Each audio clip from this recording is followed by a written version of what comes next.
Agora vamos falar sobre laboratórios químicos e boas práticas. Mas, primeiramente, o que é um laboratório químico e o que se espera de um local como esse? O que são as boas práticas de laboratório? Podemos conceber o laboratório químico da forma mais comum possível, que é interpretá-lo como um local em que experimentos químicos são realizados e estudados. No entanto, podemos informar muito mais acerca dos laboratórios químicos e sair desta visão restrita. Podemos citar vários aspectos que permeiam a concepção de laboratório químico, tais como: o laboratório químico não é só um local, mas também parte da experiência química que o estudante da educação básica ou da universidade irá vivenciar. Esta experiência de poder estar ou frequentar um laboratório químico já contribui para a formação. O laboratório químico permite que os estudantes explorem conceitos das ciências naturais, sobretudo conceitos químicos. É um local que possibilita o ganho de novas habilidades. Um dos aspectos mais importantes e fundamentais dos laboratórios químicos é que eles são capazes, ou deveriam ser, em tese, de promover elucidação acerca de como os fenômenos naturais ocorrem, por meio das práticas experimentais. Além disso, um forte vínculo entre a teoria e a prática pode ser estabelecido, bem como a quebra de certos preconceitos envolvendo essa questão. Um exemplo de misticismo que pode ocorrer é em crer que o que é estudado teoricamente é observado indiferentemente, ou idealmente, na prática. Por último, podemos entender o laboratório químico como um lugar em que hipóteses, ideias ou teorias podem ou não ser corroboradas. Podemos ver, portanto, que existem várias concepções alternativas àquela primeira, que dizia que o laboratório químico só serviria para a realização de experimentos químicos. Muito bem. Agora que acabamos de ver as premissas principais do laboratório químico, vamos iniciar o estudo das boas práticas de laboratório. Para fazer isso, é claro que vale a pena nos perguntarmos: o que são as boas práticas de laboratório? Boas práticas de laboratório nada mais são do que um conjunto de condutas, consensos, procedimentos ou ações. Esse conjunto de condutas, por sua vez, possui como objetivo principal a tentativa de manter a segurança e um funcionamento seguro do laboratório. Além disso, as boas práticas laboratoriais também prezam pela diminuição dos riscos associados ao ambiente laboratorial. Vamos ver agora alguns exemplos de boas práticas laboratoriais, sem entrar muito em detalhe acerca de cada uma delas. As boas práticas laboratoriais englobam não fumar no laboratório, evidentemente, não ingerir ou manter alimentos dentro do laboratório, por conta do risco de contaminação associado, sempre que necessário, utilizar os equipamentos de proteção coletiva e equipamentos de proteção individual adequados a cada experimento ou situação. Os estudantes, professores e técnicos do laboratório devem estar todos com o sapato fechado e sem salto, obrigatoriamente. O uso de jaleco de algodão é imprescindível para qualquer atividade experimental. Pessoas com cabelos compridos devem amarrá-los obrigatoriamente. Antes de qualquer atividade experimental, o estudante deve interessar-se em sanar suas dúvidas para que a prática ocorra com maior fluidez e menor risco.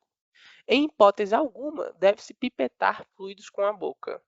Sempre utilizar a capela se for necessário, principalmente ao manusear substâncias ou misturas que liberem vapores tóxicos ou nocivos.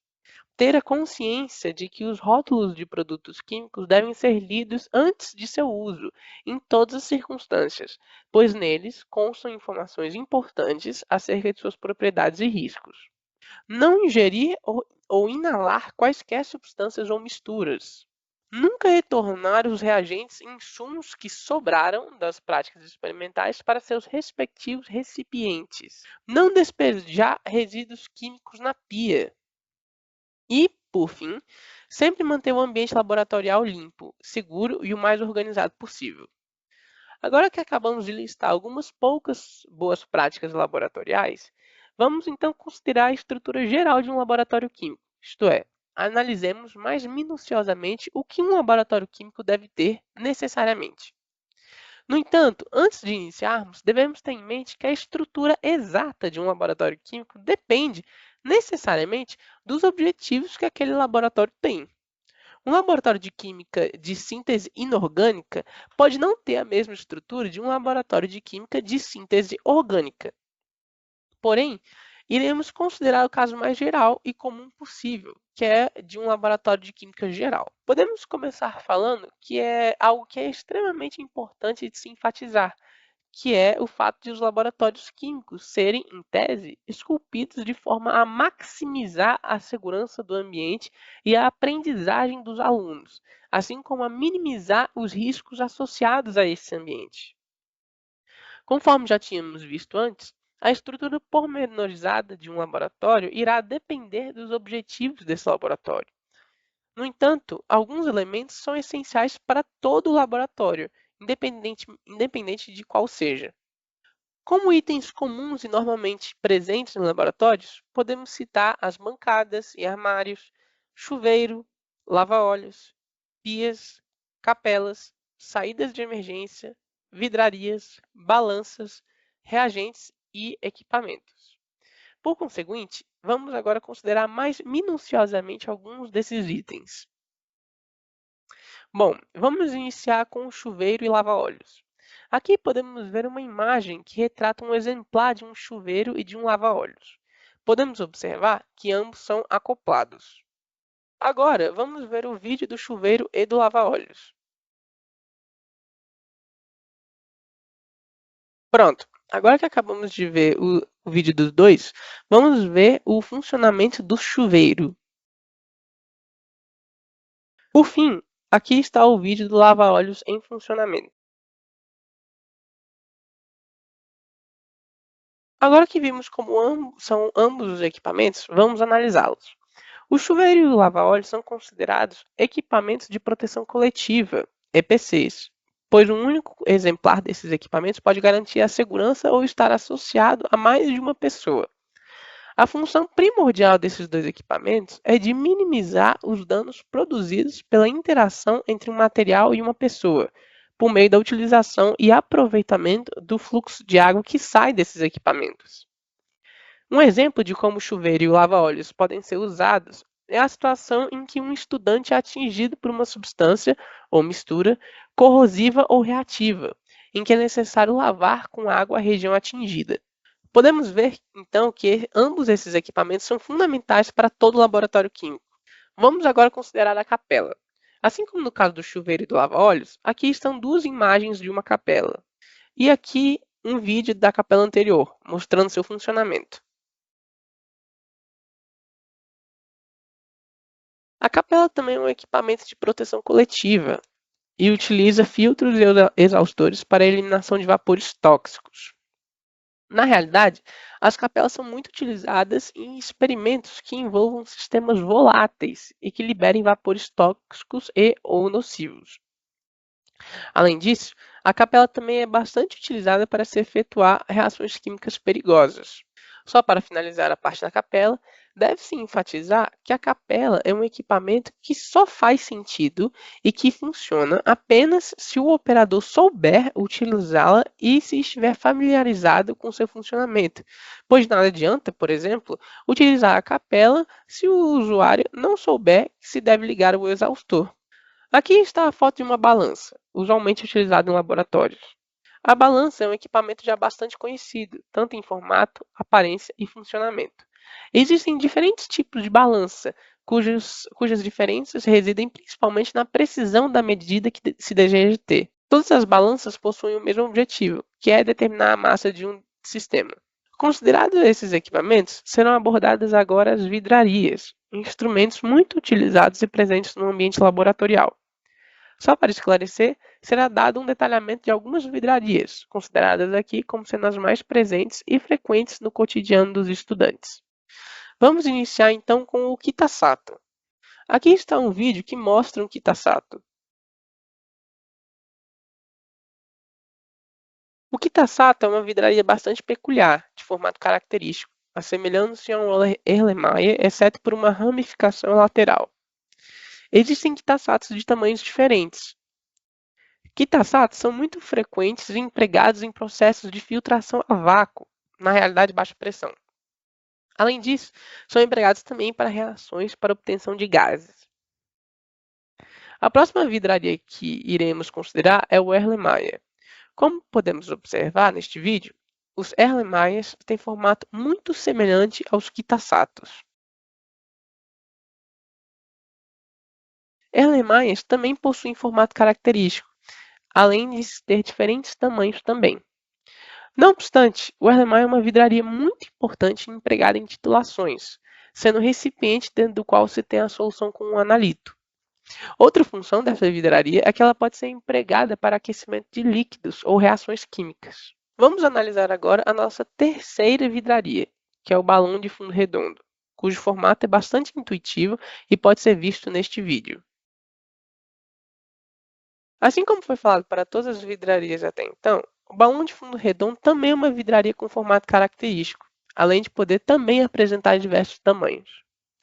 O balão de fundo redondo é muito usado em destilações simples, sendo ele o recipiente dentro do qual estará contido o líquido a ser destilado ou o líquido resultante da condensação. Por fim, podemos salientar que o balão de fundo redondo é uma vidraria que pode ser aquecida, e geralmente o é por meio do contato com uma manta aquecedora. A vidraria a ser considerada agora é o balão volumétrico. Na tela estão duas imagens, cada uma de um balão volumétrico. A imagem à esquerda é de um balão volumétrico de meio litro e a imagem à direita é de um balão volumétrico de 2 litros. O balão volumétrico é uma vidraria calibrada, com formato específico e um pouco semelhante ao do balão de fundo redondo.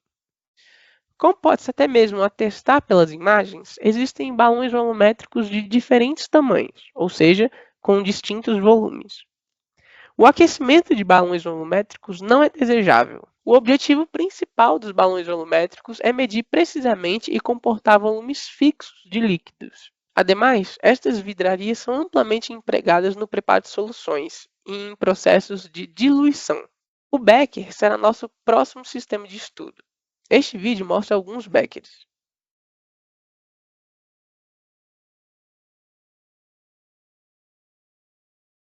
O becker é uma vidraria de formato peculiar e que pode possuir diferentes tamanhos.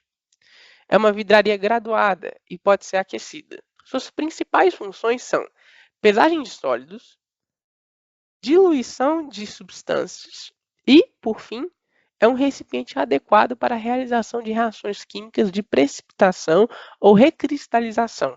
A quinta vidraria que estudaremos é a proveta, que se parece com um becker, por ter formato cilíndrico, por mais que seu diâmetro seja bem menor e que tenha uma maior altura. Bom, podemos perceber pelo vídeo que as provetas são vidrarias calibradas. Por causa disso, não é aconselhável que as provetas sejam submetidas a aquecimento, pois, se esse aquecimento ocorrer, pode-se perder a calibração desta vidraria, por conta do fenômeno da dilatação térmica. Existem diferentes tamanhos de provetas, e a base delas pode ser de vidro ou de plástico. Todas as provetas são empregadas para transferências de volumes aproximados e variáveis de líquidos, e é por isso que não se pode aquecer esta vidraria. Se elas fossem submetidas a variações violentas e intensas de temperatura, as medições, que já não são por si só tão precisas assim, começam a ficar cada vez mais irregulares e imprecisas. Buretas. Vamos ver este vídeo que mostra o formato das buretas.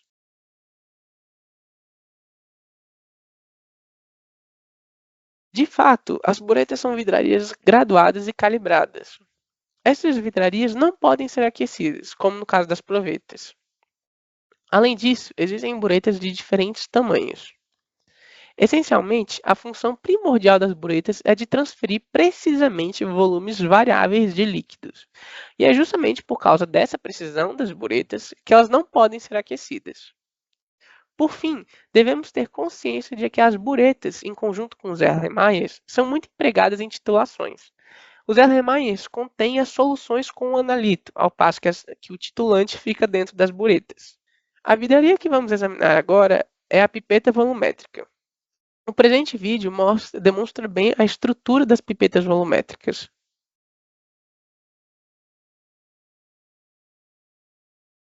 As pipetas volumétricas são vidrarias graduadas, calibradas e muito empregadas por químicos. Fundamentalmente, são utilizadas para transferência altamente precisa de volumes. No entanto, as pipetas volumétricas diferem das buretas e das provetas em um aspecto. As buretas e as provetas podem transferir volumes variáveis de líquidos, ao passo que uma pipeta volumétrica só pode transferir uma determinada quantidade fixa, além de o fazer com precisão maior que essas outras duas vidrarias. O aquecimento deste tipo de vidraria é altamente contraindicado, pois a dilatação térmica, como já tínhamos visto, acaba prejudicando a precisão das medidas, que é justamente aquilo que o uso deste tipo de vidraria mais preza. Passemos então para outro tipo de pipeta, a pipeta graduada, que pode ser visualizado neste vídeo. Assim como no caso da pipeta volumétrica, a pipeta graduada é uma vidraria graduada, calibrada e que pode possuir diversos tamanhos. A pipeta graduada assemelha-se muito, em termos funcionais, à bureta, pois seu principal encargo é de medir e transferir precisamente volumes variáveis de líquidos. Difere da pipeta volumétrica principalmente neste último quesito, pois esta última não pode transferir volumes variáveis, mas somente quantidades fixas. Além disso, analogamente a algumas vidrarias que consideramos até aqui, a pipeta graduada também não pode ser aquecida. Chegamos então à nossa penúltima vidraria, que são os condensadores. Existem vários tipos de condensadores, isto é, condensadores com formatos distintos e que, por conseguinte, possuem incumbências diferentes. Os mais comuns são condensador Liebig, tubo reto, condensador Allen, bolas, e o condensador Graham, serpentina. Vamos ver cada um deles. Este primeiro vídeo mostra o condensador em bolas.